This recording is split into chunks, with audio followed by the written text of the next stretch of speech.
Os versículos usados nos vídeos que traduzimos nem sempre correspondem a versões em português. Muitas vezes precisamos traduzir do original em inglês para fazerem sentido no contexto do vídeo. Eu estou feliz de falar para vocês hoje. Vamos começar uma nova série. Vamos falar sobre autoridade.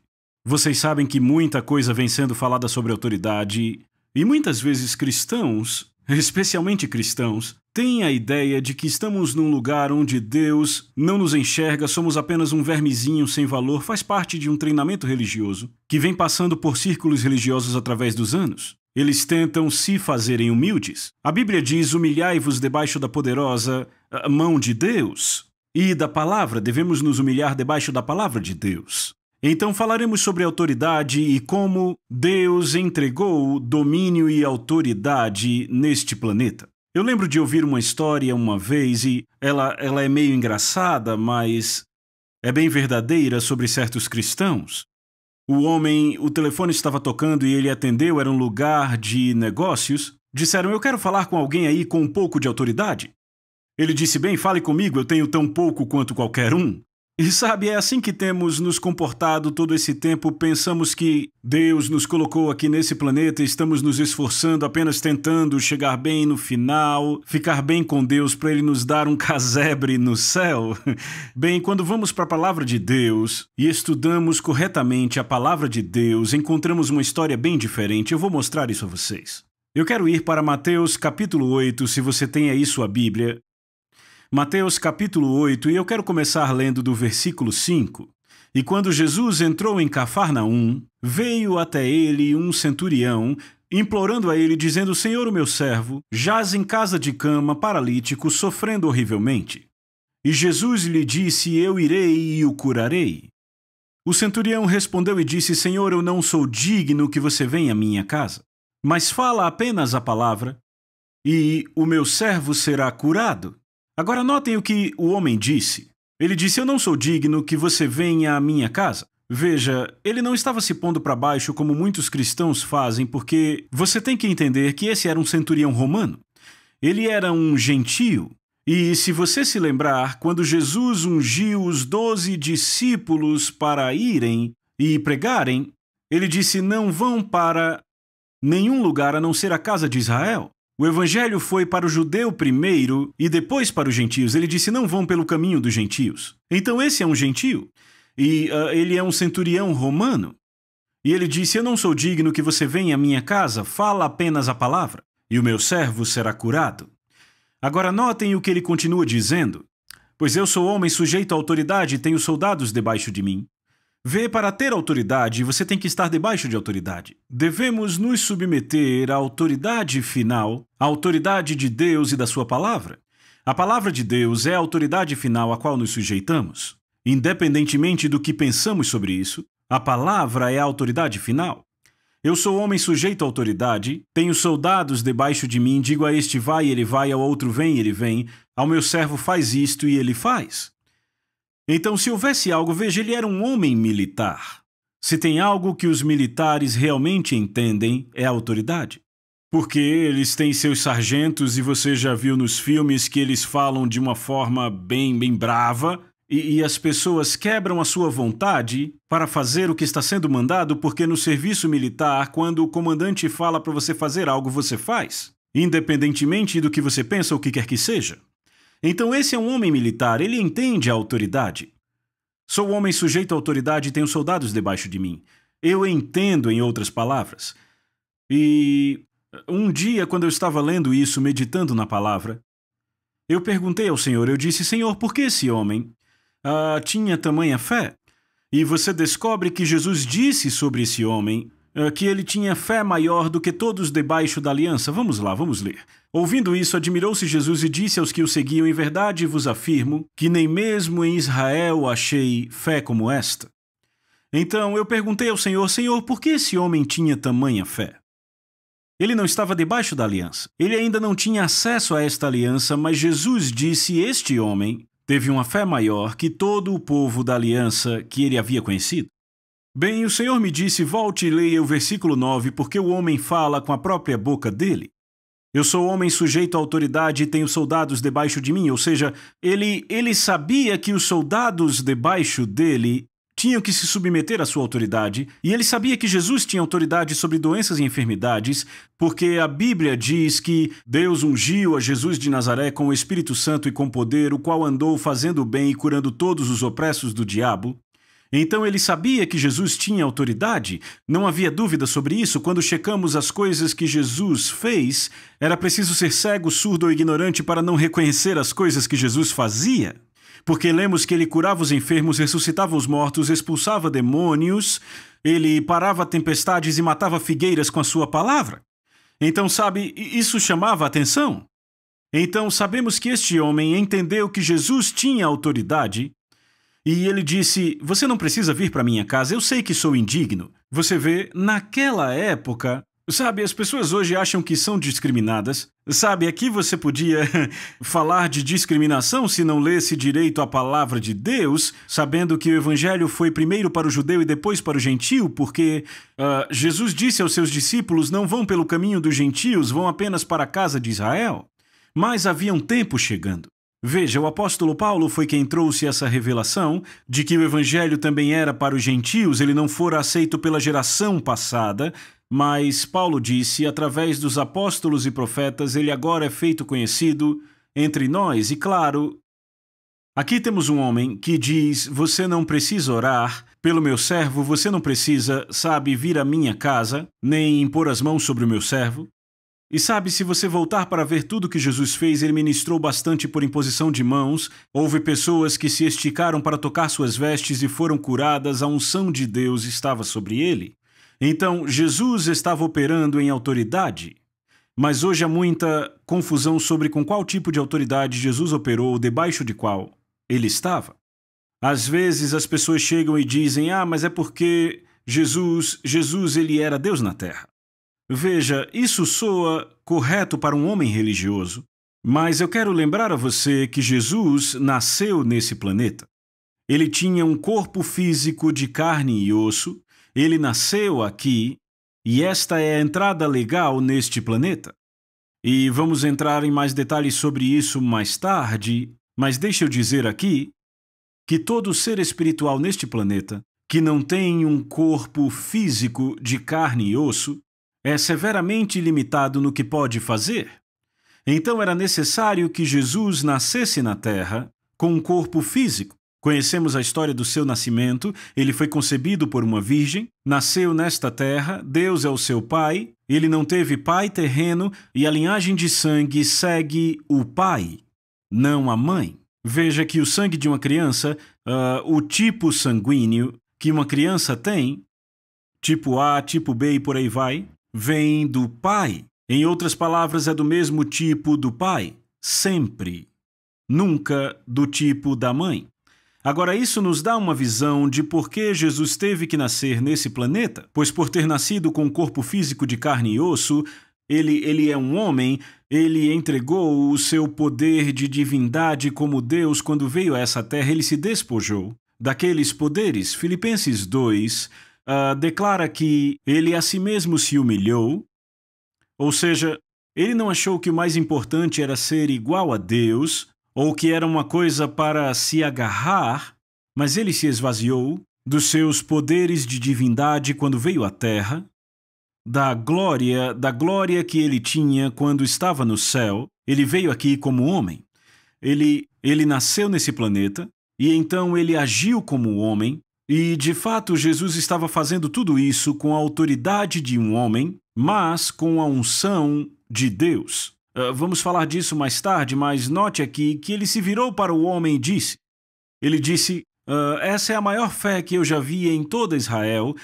E então no versículo 13 Jesus diz ao centurião, segue teu caminho, e como tu creste, assim te seja feito. E o seu servo foi curado naquela mesma hora. Agora notem, ele disse, como tu creste. O homem já tinha liberado a sua fé. Ele não estava acreditando nem tentando acreditar.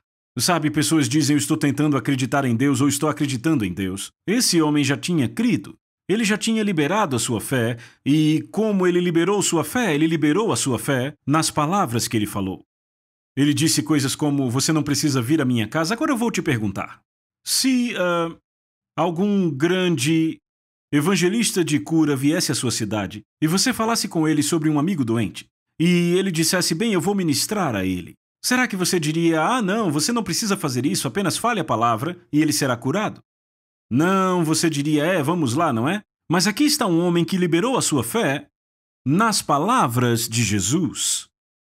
Então veja exatamente o que ele fez. Ele encontrou um ponto de contato para liberar a sua fé e já liberou. Ele já tinha crido e Jesus disse: segue o teu caminho, assim como tu creste. Está no passado. Assim te seja feito. E amigos, quer percebam ou não, o que vocês têm crido é o que será feito a vocês. Sabe, há pessoas indecisas. Deus vai me abençoar se Ele quiser. Pode ser que eu seja curado ou não. Não existe fé aí. Você tem que estar completamente decidido. Não pode ser indeciso, mas completamente persuadido. E esse homem estava plenamente confiante de que o que Jesus disse ia acontecer. Em outras palavras, se Jesus falou a palavra, o meu servo será curado. E ele disse: segue teu caminho. E graças a Deus o servo foi curado, não foi?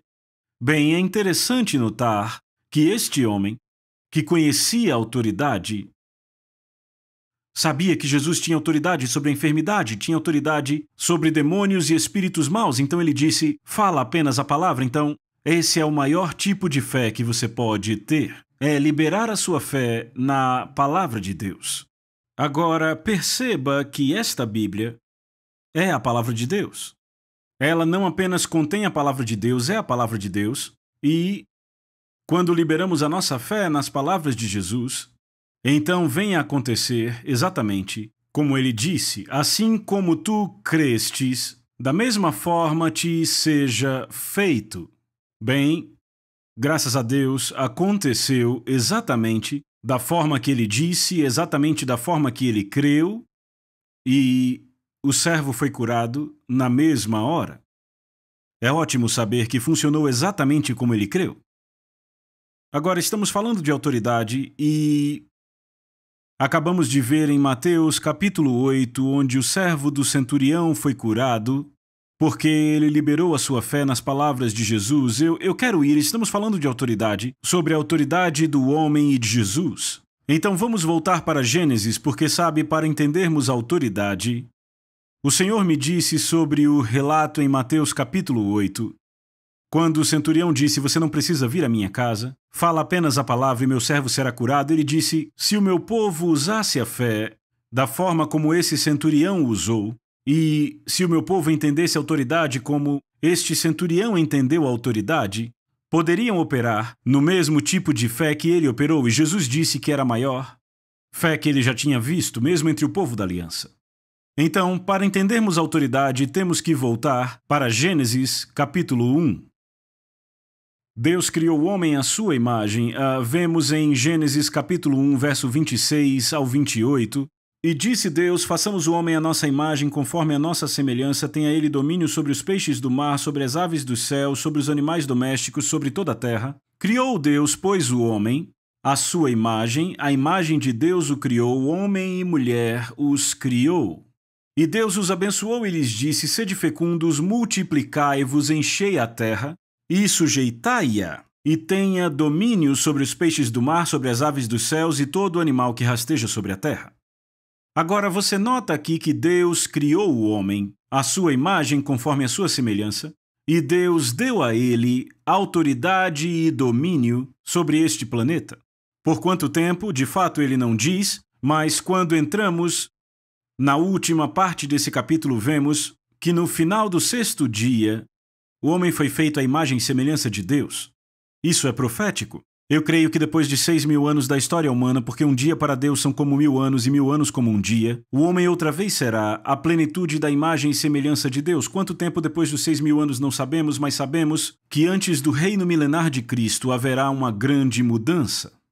Agora veja, ele disse: tenha domínio sobre a terra e a sujeite. Então, evidentemente, pelo que vemos nas Escrituras, Deus deu ao homem autoridade e domínio sobre o planeta Terra por 6.000 anos. Quando vemos o capítulo 6 de Gênesis, Deus disse: o meu espírito não agirá para sempre no homem, pois este é carnal e os seus dias serão 120 anos. Eu creio que ele está se referindo a 120 anos de jubileu, o que dá 6.000 anos. Então, os seus dias de quê? Os seus dias de domínio. Penso que ele não fala de dias de vida, seus dias de domínio serão 120 anos. Eu acredito que ele está se referindo a anos de jubileu. A cada 50 anos temos um ano de jubileu, então o tempo de domínio do homem na Terra seriam 120 jubileus. O que acontece depois disso? Evidentemente, o arrendamento da Terra se expira, depois de 6.000 anos da história humana. Bem, eu sei que as pessoas se perguntam de onde é que você tira essa história de arrendamento da Terra. Bem, vá comigo para Marcos, capítulo 12, e você perceberá que Jesus fala sobre o arrendamento da terra. Marcos 12, 1, Jesus a falar-lhes por parábola. Um homem plantou uma vinha, colocou uma cerca ao redor dela, cavou um tanque para prensar uvas, edificou uma torre, arrendou-a a uns lavradores e ausentou-se do país. Este é um perfil que revela sobre o arrendamento da terra. Bem, ele continua explicando e diz que ele enviou servos para receberem o fruto da vinha dos lavradores. E os lavradores maus os agarraram, apedrejaram e espancaram. E então ele diz, verso 6, tendo ainda um filho, seu amado, ele também o enviou por último, dizendo, eles reverenciarão meu filho. Mas os lavradores maus disseram, vejam, este é o herdeiro, vamos matá-lo, e então a herança será nossa. Agora não há dúvida que ele está trazendo um perfil de um arrendamento do planeta Terra que ele entregou à humanidade, e lemos em Gênesis capítulo 1. Tenham eles domínio. Em outras palavras, Deus não vem simplesmente aqui a esse planeta e muda as coisas durante esses 6.000 anos. Você já se perguntou por que será que Deus não vem e acaba com a lei do aborto que permite que se mate mais de 1 milhão de crianças não nascidas por ano? A razão para isso é porque ele não pode, até que o prazo se expire, pois ele deu domínio ao homem, e se os homens não votarem leis que proíbam isso, vai continuar até que o arrendamento da terra se expire. Agora note aqui que o diabo, os demônios, os espíritos maus pensaram, se matarmos Jesus, bem, a herança será nossa, ou seja, a terra seria deles. Mas quando mataram Jesus, eles perceberam. Quando o enterraram, acharam que o planeta era deles e no terceiro dia ele ressuscitou, graças a Deus, e o diabo teve que ficar sob efeito de calmantes. Agora você nota aqui que o agarraram, mataram e atiraram para fora da vinha. Ora, sem dúvida, este é um perfil que revela sobre o arrendamento da terra. Bem, você tem que ler isso e estudar, porque Marcos continua aqui, ele avança, dizendo que fará, pois, o dono da vinha, virá e exterminará aqueles lavradores e passará a vinha a outros. Bem, amigos, aqueles que estudam a Bíblia sabem que depois de 6.000 anos, em algum momento depois de 6.000 anos, virá o período de tribulação de 7 anos, aí entendemos as 70 semanas de Daniel, e o reino milenar de Cristo, que consiste em 1.000 anos de paz e governo justo sobre a terra. Então aqui vemos que ele tomará de volta a vinha e entregará a outros. Então vejam, é um arrendamento, e quando falamos de tirar e entregar a outros, é um arrendamento. Ele vai cancelar o arrendamento depois de 6.000 anos. Temos um arrendamento neste planeta, é por isso que Deus não vem e acaba com as guerras, nem para tudo que você talvez tenha orado para que Deus pare com isso, faça aquilo. Talvez você está pedindo coisas que Deus disse para você fazer. Através da oração e da intercessão, e através do que a palavra nos diz para fazer, temos autoridade para mudar coisas neste planeta. Mas veja, quando Adão pecou, entregou o arrendamento da terra ao diabo, por assim dizer. O apóstolo Paulo declara que Satanás se tornou essencialmente o Deus desse mundo. Em outras palavras, Satanás, através do pecado de Adão, pôde tomar o arrendamento da terra. Veja, Satanás não possui a terra. Não, a Bíblia diz que ao Senhor pertence a terra e tudo que nela se contém. Mas o que precisamos entender é o seguinte fato, que Deus arrendou ao homem essa terra. Se você entender o arrendamento, veja, eu tenho uma fazenda e eu não pude cuidar dela no final dos anos 70 e eu arrendei por 5 anos. Agora, se eu voltasse no ano seguinte e dissesse ao homem que arrendou a minha fazenda, eis o que vamos fazer agora aqui. Plantaremos tomates e pepinos.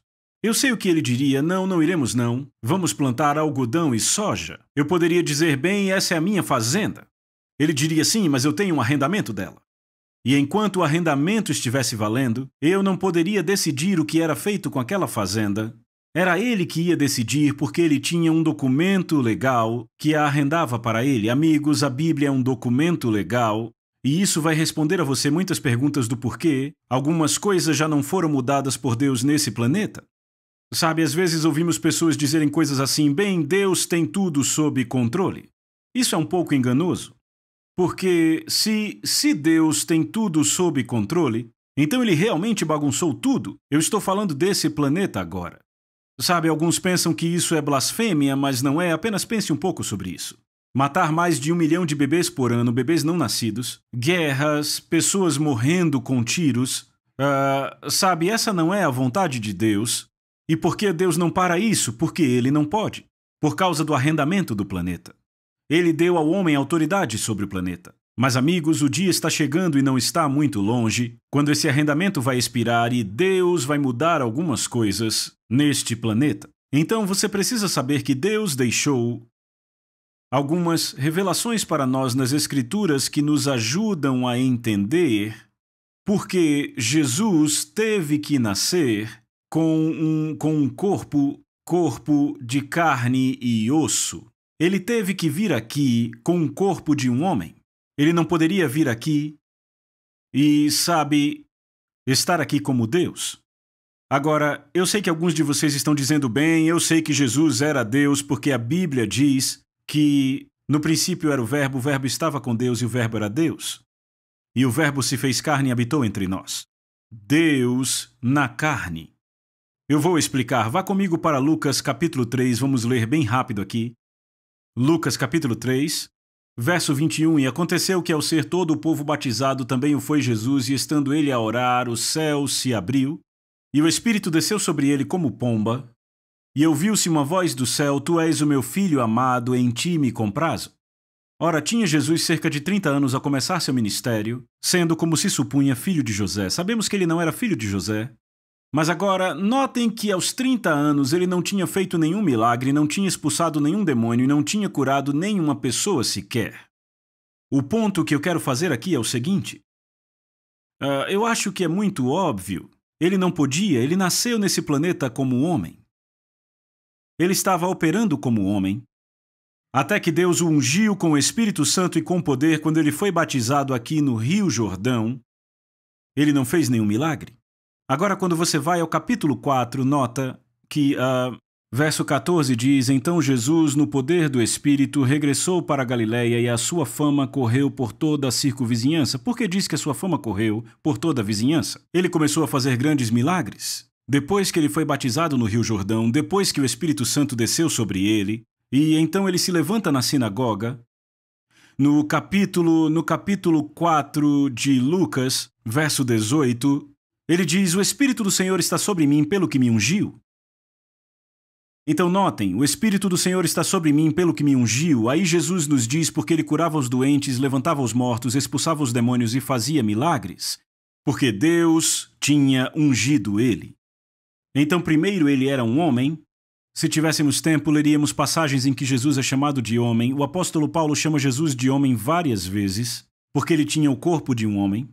Estava aqui nesse planeta. Ele andava como homem, falava como homem, se cansava como homem, comia como homem, porque ele era homem, mas não me entenda mal, ele era o Filho de Deus, sim. Ele era o Filho divino de Deus, mas ele abriu mão dos seus poderes divinos quando veio à Terra, operou como homem, e quando Deus ungiu com o Espírito Santo e poder para curar, foi através da autoridade de um homem, que ele teve autoridade para destruir as obras do diabo, mas foi através da autoridade de Deus que ele teve autoridade para curar os doentes, levantar os mortos e expulsar os demônios. É muito óbvio que Deus ungiu a Jesus de Nazaré com o Espírito Santo e com poder, e ele andou fazendo bem e curando a todos os oprimidos do diabo.